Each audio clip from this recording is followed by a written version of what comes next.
સૌથી પહેલા તો આપણી પાસેથી એ જ જાણવું છે કે ગુજરાતમાં ચોમાસું બરાબરની જમાવટ ક્યારે કરશે, ખેડૂતોને રાહત ક્યારે? જે હાલની કન્ડિશનની વાત કરું તો ચોમાસું છેલ્લા ઘણા સમયથી અટકેલું હતું, જે ગઈકાલથી પશ્ચિમ કાંઠે થોડું આગળ વધ્યું છે અને આજે ચોમાસું મુંબઈમાં અને સેન્ટ્રલ અરબ સાગરમાં 20 ડિગ્રી નોર્થ સુધી પહોંચ્યું છે. હવે અત્યાર સુધી ચોમાસું અટક્યું હતું એના અમુક કારણો હતા, જેમ કે વિષુવવૃત્ત ક્રોસ કરીને આવતા પવનોનો પ્રવાહ નબળો હતો, એટલે ઓવરઓલ મોન્સૂન સર્ક્યુલેશન નબળું હતું. આગામી દિવસોમાં અને હવે પછીના દિવસોમાં જે ક્રોસ ઇક્વેટોરિયલ ફ્લો એટલે કે વિષુવવૃત્ત ક્રોસ કરીને આવતા પવનોનો પ્રવાહ મજબૂત બનવાની સંભાવના છે અને એના કારણે ઓવરઓલ જે મોન્સૂન સર્ક્યુલેશન છે એ સ્ટ્રોંગ બનશે.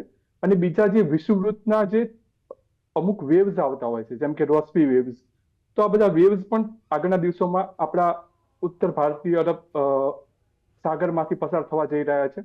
તો એ પણ ચોમાસાનું જે ઓવરઓલ સર્ક્યુલેશન છે અને ઓવરઓલ ચોમાસાની જે ગતિવિધિઓ છે એને વેગ આપશે. એટલે આગામી સમયમાં ચોમાસું ક્રમશઃ ધીમે ધીમે આગળ વધશે.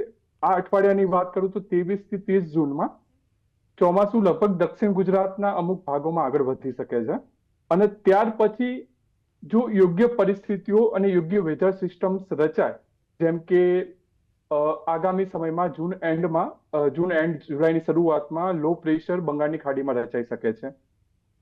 બીજું કે ઉત્તર પૂર્વ અરબ સાગરમાં અપર એર સર્ક્યુલેશનનું બનવું, ફેર ઝોનનું ઉત્તર તરફ આગળ વધવું, આવી બધી જે હવામાન પ્રણાલીઓ જો આગળના દિવસોમાં આગળ જાય, અત્યારે હાલની કન્ડિશન પ્રમાણે અત્યારે હાલના જે વાતાવરણીય પરિસ્થિતિઓના આધારે હું જણાવું તો તારીખ 28-29 જૂનથી 7 જુલાઈ વચ્ચે ગુજરાત રાજ્યના બાકીના ભાગોમાં એટલે કે દક્ષિણ ગુજરાતના ભાગોમાં 30 જૂન સુધીમાં ચોમાસું આગળ વધે એવી સંભાવના લાગી રહી છે. અને બાકીના ભાગોમાં જે આપણા મધ્ય ગુજરાત છે અને બાકીના ગુજરાતના અમુક ભાગો છે એમાં 30 જૂનથી 7 જુલાઈ વચ્ચે ચોમાસું આગળ વધે તેવી સંભાવના જણાઈ રહી છે. હવે જ્યારે ચોમાસું આગળ વધતું હોય ત્યારે વાઇડ સ્પ્રેડ એટલે કે 75% કરતા વધારે વિસ્તારોમાં વરસાદ પડતો હોય છે અને આ વરસાદ ચોમાસા દરમિયાન જે પડતો હોય છે એના કારણે બીજું કે ચોમાસું બેસવા માટે બીજા અન્ય પરિબળો પણ જવાબદાર હોય છે, જેમ કે ભેજનું વધવું, વાતાવરણના દરેક લેવલમાં ભેજનું વધવું, તે પછી વાદળોનું છવાયેલું રહેવું. તો આ બધા પરિબળો યોગ્ય જણાતા આઈએમડી ચોમાસું આગળ જાહેર કરતું હોય છે. અને મેં કહ્યું પ્રમાણે 30 જૂનથી લઈને 7 જુલાઈ દરમિયાન આવા અનુકૂળ પરિસ્થિતિઓનું નિર્માણ થઈ શકે છે અને એ દરમિયાન ગુજરાતમાં ચોમાસું આગળ વધી રહ્યું છે. હું એમ નથી કહેતો કે દરેક જગ્યાએ ભારે વરસાદ પડશે, હા, પણ દરેક જગ્યાએ ચોમાસું આગળ વધવાના ભાગરૂપે થોડો ઘણો વરસાદ જોવા મળશે. અંકિતભાઈ, અત્યારના તમને પણ ઘણા ખેડૂતો પૂછતા હશે, અમારી પાસે પણ સોશિયલ મીડિયામાં કેટલીક કમેન્ટ્સ આવતી હોય છે કે ભાઈ વાવણી લાયક વરસાદ ક્યાં સુધીમાં થઈ શકે છે, તેને લઈને જો આપ જણાવી શકો આખા ગુજરાતમાં. જે મેં અત્યારે હાલ કહ્યું પ્રમાણે કે વાવણી લાયક વરસાદના પેરામીટર્સ શું, કોણ નક્કી કરશે કે વાવણી લાયક વરસાદ એટલે કેટલા, 2 ઇંચ, 5 ઇંચ? પણ મેં કહ્યું પ્રમાણે કે હા, વરસાદ ચોમાસું આગળ વધવાના ભાગરૂપે વરસાદ થશે, પણ એવું ના કહી શકું કે દરેક ગામમાં વાવણી લાયક વરસાદ થશે, કારણ કે આગાહી શબ્દ હંમેશા સંભાવના દર્શાવે છે. તો હું એવું ના કહી શકું કે દરેક ગામમાં વાવણી લાયક વરસાદ થશે. હા, ગુજરાતમાં ચોમાસું આગળ વધવાના ભાગરૂપે 30 જૂનથી લઈને 7 જુલાઈ દરમિયાન રાજ્યના વિવિધ વિસ્તારોમાં ઓછોથી લઈને ભારે એટલે હળવોથી લઈને ભારે વરસાદ થશે. પણ કેટલી માત્રામાં થશે, દરેક જગ્યાએ થશે, દરેક ગામમાં થશે, તે કહેવું લગભગ ઇમ્પોસિબલ છે. તો વરસાદનો પહેલો રાઉન્ડ એકંદરે કેવો રહેશે? જે વરસાદની ઘટ છે એ ઘટશે? દક્ષિણ ગુજરાત, સૌરાષ્ટ્ર, કચ્છ, ઉત્તર ગુજરાત, મધ્ય ગુજરાતમાં વરસાદની સ્થિતિ કેવી રહી શકે છે? જો આપણે જોવા જઈએ તો કે આજે મુંબઈમાં 23 જૂને ચોમાસું પહોંચ્યું છે, એને નોર્મલ તારીખ 11 જૂન કરતા 12 દિવસ મોડું છે, બરાબર. અને આપણા ગુજરાતમાં નોર્મલી 14 જૂનથી લઈને 30 જૂન સુધીમાં ચોમાસું પહોંચતું હોય છે. હવે આ ચોમાસું મુંબઈમાં 12 દિવસ મોડું છે, આપણા ગુજરાતમાં પણ હજુ લગભગ 7-1 જુલાઈ સુધી ગુજરાતના લગભગ મધ્ય ભાગો અને આસપાસના વિસ્તારોમાં પહોંચી શકે છે. એટલે આપણા ગુજરાતમાં પણ ચોમાસું મોડું છે. એટલે જૂનની ઘટ તો અત્યારે હાલ પણ લગભગ 75% જેટલી જ છે. ચોમાસાની વાત કરીએ તો આપણા ગુજરાત રાજ્યની વાત કરીએ તો હવે આ એક જ ચોમાસું આગળ વધવામાં એ ઘટ પૂરી થાય એવું લાગતું નથી. પણ હા, જૂનમાં આગળ જતા વરસાદી ગતિવિધિઓ કેવી રહે છે, આગળ જતા જે હવામાન પ્રણાલીઓનું નિર્માણ કેવું થાય છે બંગાળની ખાડીમાં કે પછી અરબ સાગરમાં, કેવી વેધર પ્રણાલીઓનું નિર્માણ થાય છે અને કેવી રીતે ઇવોલ્વ થાય છે આગળ જઈને, એના ઉપર ડિપેન્ડ કરશે. હા, પહેલો રાઉન્ડ કરતા આપણે એમ કહી શકીએ કે આ ચોમાસાનું આગળ વધવાના કારણે રાજ્યમાં વરસાદ થશે. પણ હા, જે અત્યારે ઘટ છે એ લગભગ પૂરી થાય અને ના પણ થાય. એ ડિપેન્ડ કરે છે કે આગળના દિવસોમાં એટલે કે આ રાઉન્ડમાં કેટલો અને કેવો વરસાદ પડે છે. તો અંકિતભાઈ, લાંબા ગાળાની જો વાત કરવાનો પ્રયત્ન કરીએ, જુલાઈમાં કેવું ચિત્ર લાગી રહ્યું છે? ચોક્કસથી લાંબા ગાળાની એમાં આપણા જે વેધર ફોરકાસ્ટ હોય છે એમાં શોર્ટ ટર્મ, મીડિયમ રેન્જ અને લોંગ રેન્જ ફોરકાસ્ટ હોય છે. આમ જેમ જેમ આપણે દિવસો વધતા જાય, ધારો કે 7 દિવસ, 10 દિવસ, 15 દિવસ અને મહિનો કે 2 મહિના, 3 મહિના, હવે જેમ જેમ દિવસો વધતા જાય એમ એમ જે ફોરકાસ્ટ એક્યુરસી હોય છે, જે ચોક્કસતા હોય છે, અનુમાનની ચોક્કસતા, આગાહીની ચોક્કસતા જે કહેવાય, એ ઘટતી જાય છે. હવે અત્યારે લોંગ રેન્જ ફોરકાસ્ટની વાત કરું તો કોઈ પણ આપણે ગ્લોબલ મોડેલ્સ જોઈએ, જેમ કે ECMWF કે GFS, આ બધા મોડેલ્સ અત્યારે એવું બતાવે કે જુલાઈમાં વરસાદ સામાન્ય જે ગુજરાતમાં પડે છે એના કરતા ઓછો રહેવાની સંભાવના લગભગ 60% છે. એટલે આમાં સંભાવના પ્રમાણે જોવા જઈએ તો ગુજરાતમાં જુલાઈમાં વરસાદ સામાન્ય કરતા ઓછો રહી શકે તેવી સંભાવના હાલ મોડેલ્સ ફોરકાસ્ટ બતાવી રહ્યા છે. જેમાં એવું નથી કે 100% એ સાચું પડે, એમાં ભૂલ પણ થતી હોય છે, કારણ કે લોંગ રેન્જ ફોરકાસ્ટ હોય છે અને એ દરમિયાન કોઈ બીજી વાતાવરણમાં ચેન્જીસ બહુ ક્વિકલી આવતા હોય છે અમુક વાર, અને એના કારણે લોંગ રેન્જ ફોરકાસ્ટ હોય છે એ એટલું બધું એક્યુરેટ નથી હોતું. પણ હા, અત્યારના અનુમાન પ્રમાણે જે જુલાઈ મહિનો છે એ નોર્મલ કરતા ઓછો રહ્યો, અને IMD પણ કહેલું છે કે ઓવરઓલ ચોમાસું આ વખતે ઇન્ડિયામાં, સમગ્ર ભારતમાં સામાન્ય કરતા ઓછું, લગભગ 90% આસપાસ રહેવાની તેમણે સંભાવના જણાવી છે. તો પછી અલ્લીનોને લઈને પણ ખેડૂતો ખૂબ જ ભયમાં છે અંકિતભાઈ. અનુભવો અને રિસર્ચના આધારે તમારું વ્યક્તિગત અનુમાન શું છે? હવે અલ્નીનો, સધન ઓક્સિલેશન, હવે અલ્નીનો એક ઇન્ટર એન્યુઅલ જે ટ્રોપિકલ વેધર છે, જે આપણું વિષુવવૃત્તીય હવામાન છે, એ સમગ્ર વિશ્વનું જે વિષુવવૃત્તીય હવામાન છે, ખાસ કરીને જે પેસિફિક મહાસાગરના આસપાસના વિસ્તારોનું જે વિષુવવૃત્તના વિસ્તારો છે એના આસપાસનું હવામાન છે એને ઇમ્પેક્ટ કરતું એક પરિબળ છે. હવે અલ્નીનો છે એ બેઝિકલી કામ કેવી રીતે કરે છે કે 2 ભાગ છે એના, અલ્નીનો અને સધન ઓસિલેશન. હવે અલ્નીનો એ મેજરલી જે દરિયાની સપાટીનું ટેમ્પરેચર છે, જે પશ્ચિમ તરફ, જે પશ્ચિમ પેસિફિક મહાસાગર અને પૂર્વ તરફ જોવા જઈએ તો કે દક્ષિણ અમેરિકાના જે કાંઠા વિસ્તારો છે એ બંને વચ્ચે જે સી સરફેસ ટેમ્પરેચર છે એમાં જે ડિફરન્સ થતો હોય છે. ધારો કે જ્યારે અલ્નીનો થતો હોય છે ત્યારે અલ્નીનો જ્યારે સ્થાપિત થતો હોય છે ત્યારે પૂર્વ અને મધ્ય પેસિફિક મહાસાગરના વિસ્તારો છે એ તરફ સી સરફેસ ટેમ્પરેચર વધતું હોય છે, એટલે એ વિસ્તારો ગરમ થતા હોય છે.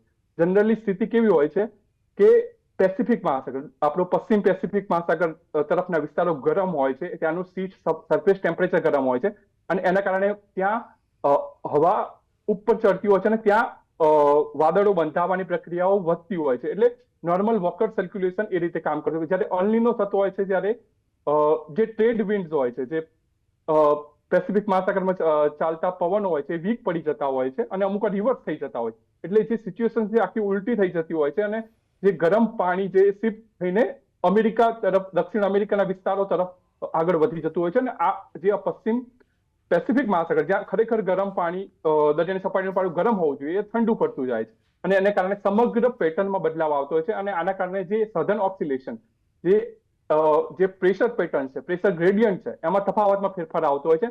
જનરલી પ્રેશર ગ્રેડિયન્ટ એટલે કે જે પ્રેશર હોય છે, સી લેવલ પ્રેશર, એ આ બાજુ ડાર્વિન, ઓસ્ટ્રેલિયાના ડાર્વિન સાઈડ ઓછું હોય છે અને અમેરિકાના ટહીટી એ બાજુ વધુ હોય છે. પણ જ્યારે આ અલ્નીનો સ્થાપિત થતો હોય છે ત્યારે પ્રેશર પેટર્નમાં પણ ફેરફાર આવતો હોય છે અને જ્યાં પ્રેશર, જે સી લેવલ પ્રેશર જે ઓછું રહેવું જોઈએ ત્યાં વધી જતું હોય છે અને જ્યાં વધવું જોઈએ ત્યાં ઓછું થઈ જતું હોય છે.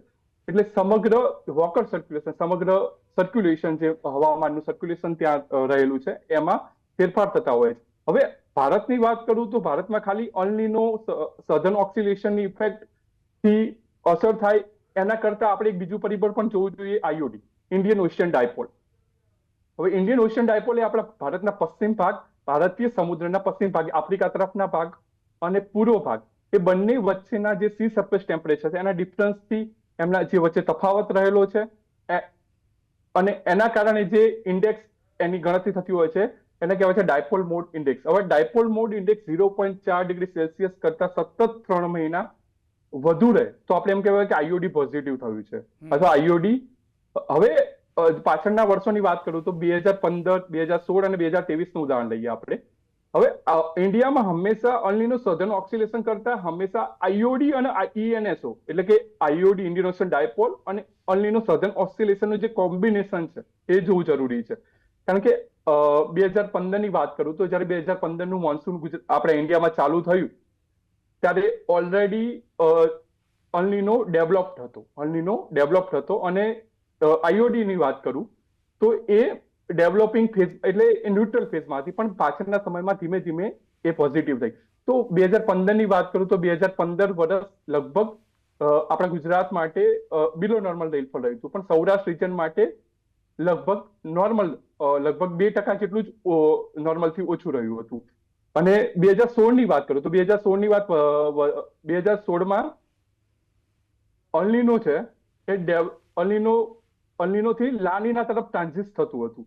પણ 2016માં એક મહત્વનું ફેક્ટર હતું કે જે આઈઓડી છે એ નેગેટિવ હતી, આઈઓડી નેગેટિવ ફેઝમાં હતી. એટલે 2016 નું વર્ષ ભારત આપણા ગુજરાતના જે ઓવરઓલ મોન્સૂન સિઝન માટે ખૂબ ઓછું રહ્યું હતું, નોર્મલ કરતા ઘણો ઓછો વરસાદ પડ્યો હતો 2016ના વર્ષમાં. હવે 2023 વર્ષની વાત કરીએ તો 2023ના વર્ષમાં અલ્નીનો છે એ ડેવલપ સ્ટેજમાં હતો. એટલે કે જે અત્યારે આપણે કન્ડિશન જોઈ રહ્યા છે, અત્યારે હાલની વાત કરું તો 2026માં અલ્નીનો હજુ ફૂલ ફ્લેજ ડેવલપ નથી થયું, પણ હા કન્ડિશન્સ એની ડેવલપ થવા જઈ રહી છે. પણ ઓફિશિયલી એનાઉન્સ નથી થયો અલ્નીનો, જેની ડેફિનેશન પ્રમાણે અલ્નીનો જે 5 મહિનાની જે સિઝન હોય છે ઓવરલેપિંગ 3 મંથ્સની, એ પ્રમાણે હજુ અલ્નીનો ફૂલ ફ્લેજ અલ્નીનો ના કહી શકાય.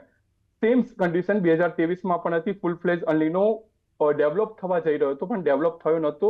અને સાથે 2023માં આપણે જુલાઈ ઓગસ્ટના આસપાસથી જે આઈઓડી છે એ પોઝિટિવ થવાની સ્ટાર્ટ થઈ હતી.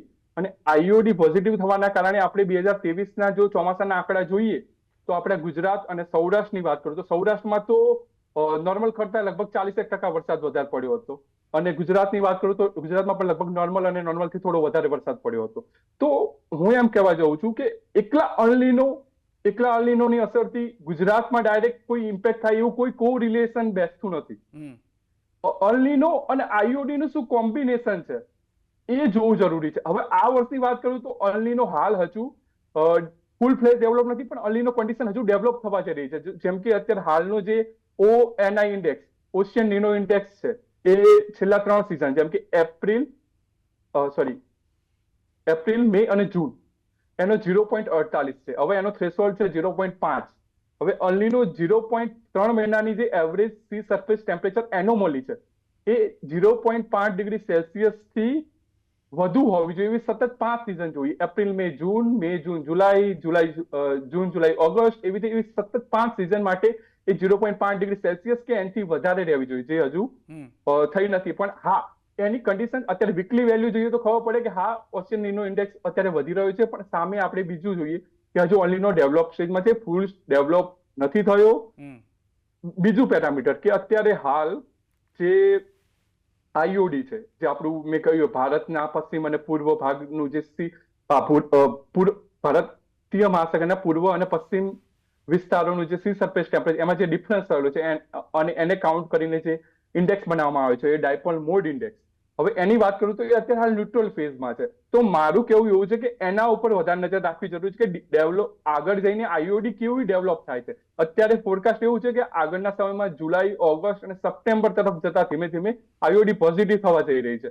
હવે જો આઈઓડી પોઝિટિવ થાય તો જે અલ્નીનો અત્યારે ડેવલપમેન્ટ સ્ટેજમાં છે એની પણ જે ઇફેક્ટ છે ઓફસેટ થઈ જાય એની, એટલે કે એની ઇફેક્ટને ઓફસેટ કરી નાખે તો આપણા જે ઓવરઓલ ગુજરાત અને ખાસ કરીને પશ્ચિમ ભાગના જે વિસ્તારો છે એમાં જે મોન્સૂનની ઇમ્પેક્ટ છે એ સારી રહે, એટલે કે અલ્નીનોની ઇમ્પેક્ટને કાઉન્ટર કરી શકે.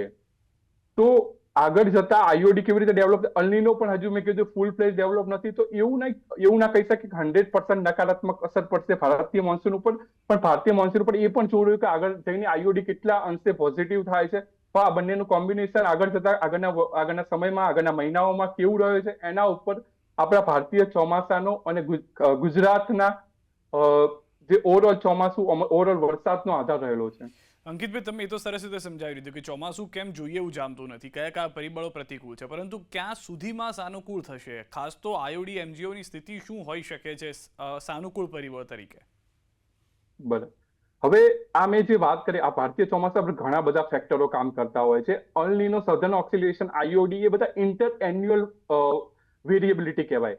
એટલે ઇન્ટર એન્યુઅલ એટલે કે વાર્ષિક અસર કરતા પરિબળો કહેવાય. બીજા કહેવાય કે ઇન્ટર સિઝનલ વેરિએબિલિટી હોય આપણા ભારતીય મોન્સૂનમાં. હવે ઇન્ટર સિઝનલ વેરિએબિલિટીમાં એક એમજેઓ આવે. એ એમજેઓ એટલે મેડન જુલિયન ઓસિલેશન. હવે એમાં એવું હોય કે વાદળો, પવનો અને એક પલ્સ હોય, એ વિષુવવૃત્તમાં પશ્ચિમથી પૂર્વ તરફ ફર્યા કરે. હવે આનું એક સાયકલ હોય 30 થી 60 દિવસનું. હવે આ એમજીઓ જ્યારે ભારતીય ઓશિયન, એના ફેઝ પાડેલા છે, ફેઝ 1, ફેઝ 2, ફેઝ 3, 4, એવા 8 ફેઝ છે. અત્યારે હાલ એમજીઓ છેલ્લા ઘણા સમયથી ફેઝ 7, ફેઝ 8 માં છે. અને આમાં એમજીઓ જનરલી પશ્ચિમથી પૂર્વ તરફ આગળ વધતી હોય છે. પણ અને જ્યારે એમજીઓ આપણા ભારતીય ઇન્ડિયન ઓશિયનમાં આવતી હોય છે, એટલે કે ફેઝ ખાસ કરીને ઇન્ડિયન ઓશિયનમાં જ્યારે આવતી હોય છે, તો આપણા માટે એવું થાય છે કે આપણી જે કન્વેક્ટિવ એક્ટિવિટી, જે વાદળો બનવાની પ્રક્રિયા, જે લો પ્રેશર એક્ટિવેટ થવાની પ્રક્રિયા, એને વેગ આપતી હોય છે. પણ હાલની સ્થિતિમાં એમજીઓ છે ફેઝ 7, ફેઝ 8, ફેઝ 1 ની આસપાસ રહેલી છે. ફેઝ 8, ફેઝ 1 જે આપણા માટે પ્રતિકૂળ ફેઝ છે. આગળના સમયમાં મોડેલ ફોરકાસ્ટ દર્શાવે છે કે એ ભારતીય ઓશિયનને સ્કીપ કરીને ફેઝ 6, ફેઝ 6 માં આગળ વધી શકે. ફેઝ 6 એ આપણા ભારતીય મોન્સૂન માટે કઈ એટલો બધો પ્રતિકૂળ પણ નથી, એટલો બધો અનુકૂળ પણ નથી. પણ એમ કહી શકું કે ઓવરઓલ એમજીઓ સિગ્નલ અથવા એમજીઓ નું જે અસર ભારતીય ચોમાસા ઉપર આગળના 2 અઠવાડિયા દરમિયાન કઈ ખાસ રહેવાની સંભાવના નથી. પણ ભારતીય ચોમાસાની જે બધી ગતિવિધિઓ છે, જે બધી વેરિએબિલિટી છે, એ મોસ્ટલી એમજીઓ દ્વારા નહીં, પરંતુ બીજી જેમ કે મોન્સૂનની પોતાની મોન્સૂન ઇન્ટ્રા સિઝનલ ઓસિલેશન અને સાયનોપ્ટિક સ્કેલ સિસ્ટમ્સ એના દ્વારા સંચાલિત રહેશે, ના કે એમજીઓ દ્વારા. તો એમજીઓ નું કોઈ ઇન્ફ્લુઅન્સ હમણાં કઈ ખાસ જણાતું નથી, કારણ કે એમજીઓ આપણા ભારત માટે અનુકૂળ ફેઝ કહેવાય 3, 4 અને 5 ખાસ કરીને. જ્યારે મોન્સૂન ખૂબ જ સક્રિય સ્થિતિમાં જોવા મળ્યું છે, આપણા જ્યારે એક્ટિવ ફેઝ જોવા મળતો હોય છે ભારતીય મોન્સૂનનો, એ ફેઝ 3, 4, 5માં હમણાં આવવાની સંભાવના નથી. પણ એને સ્કીપ કરીને બીજું કે જે એમજીઓ નું સિગ્નલ છે એ વીક રહે એવું લાગે, કારણ કે એમજીઓ નો એમ્પ્લિટ્યુડ હોય એ જ્યારે 1 થી ઓછો હોય, એટલે એનું કોઈ સિગ્નલ કઈ ખાસ એને ટ્રેક કરી શકાય નહીં. આપણે જ્યારે સેટેલાઇટ ઇમેજ જોતા હોય તો તમે એનું કન્વેક્શન ટ્રેક ના કરી શકો સેટેલાઇટ ઇમેજમાં કે અહીંયા એમજીઓ નું કન્વેક્શન કયું છે. પણ જ્યારે એ બહુ સ્ટ્રોંગ હોય ત્યારે એને આપણે ટ્રેક કરી શકતા હોય છે અને ઇમ્પેક્ટ પણ કરતું હોય છે. આગળના દિવસોમાં મેં કહ્યું કે એમજીઓ નું સિગ્નલ પણ હમણાં વીક રહેવાની સંભાવના છે, અને એ ભારતીય ઓશિયનને સ્કીપ કરીને ડાયરેક્ટ ફેઝ 6 અને પછી ત્યારબાદ ફેઝ 7 તરફ આગળ વધે એવી સંભાવના હાલના ફોરકાસ્ટ પ્રમાણે જણાઈ રહી છે. તો એમજીઓ નું એટલું બધું ઇન્ફ્લુઅન્સ ઇન્ડિયન ઓશિયન એટલે કે ભારતીય મહાસાગર અને ભારતીય ચોમાસા ઉપર હમણાં રહેવું તેવું લાગતું નથી. પણ મેં કહ્યું બીજી બધી જે ભારતીય ચોમાસાની બીજી બધી વેરિએબિલિટી છે, મોન્સૂન ઇન્ટ્રા સિઝનલ ઓસિલેશન, કે પછી સાયનોપ્ટિક સ્કેલ સિસ્ટમ્સ, કે પછી આપણો લો લેવલ જેટ, અને એના કારણે, કારણ કે લો લેવલ જેટ મેં કહ્યું એ પ્રમાણે કે આગળના સમયમાં લો લેવલ જેટ એટલે કે નીચલા લેવલે વિષુવવૃત્ત ક્રોસ કરીને આવતો પવનોનો પ્રવાહ આગળના સમયમાં મજબૂત બનવાની સંભાવના. એના કારણે લો લેવલ જેટ કરે શું કે ભેજનું વહન કરે, એટલે નીચલા દક્ષિણ ભારતીય મહાસાગરમાંથી ઉત્તર હિન્દ મહાસાગરમાં ભેજનું સ્થળાંતર કરે, અને આ ભેજ વધે એટલે ભારતીય ચોમાસાને પણ વેગ મળે, જે અત્યારે જોવા મળી રહ્યું છે કે અત્યારે ધીમે ધીમે મજબૂત બની રહ્યું છે અને એને ભારતીય ચોમાસું ધીમે ધીમે વેગ પકડી રહ્યું છે. તો જ્યારે પણ આ બધા પરિબળો છે, ઈએનએસઓ, આઈઓડી, ઇન્ટરએન્યુઅલ, જે વાર્ષિક રીતે અસર કરતા, એમજીઓ એ ઇન્ટર સિઝનલ અસર કરતો પરિબળ છે, એ સિઝનલ એટલે કે એનો ગાળો 30 થી 60 દિવસનો હોય. જ્યારે ઈએનએસઓ જ્યારે કે 2 થી 7 વર્ષ, 2 થી 4 વર્ષ કે 2 થી 7 વર્ષનો ગાળો હોય, તો એ વાર્ષિક અસર કરતા પરિબળો છે. જ્યારે એમજીઓ બધા અસર કરતા પડે. મોન્સૂનની પોતાની પણ વેરિએબિલિટી હોય, મોન્સૂનના પોતાના પણ પરિબળો હોય, જેમ કે લો લેવલ જેટ છે, આ મેં કહ્યા પણ ટ્રોપિકલ વેવ્સ હોય છે, જેમ કે રોસ્બી વેવ્સ, ઇક્વેટર રોસ્બી વેવ્સ આવતા હોય છે, કેલ્વિન વેવ્સ. આ બધા વેવ્સ પણ ભારતીય વિષુવવૃત્તીય સાગર છે એના વિસ્તારોને ઇમ્પેક્ટ કરતા હોય છે, અને એને કારણે ઓવરઓલ ચોમાસાને પણ ઇમ્પેક્ટ કરતા હોય છે.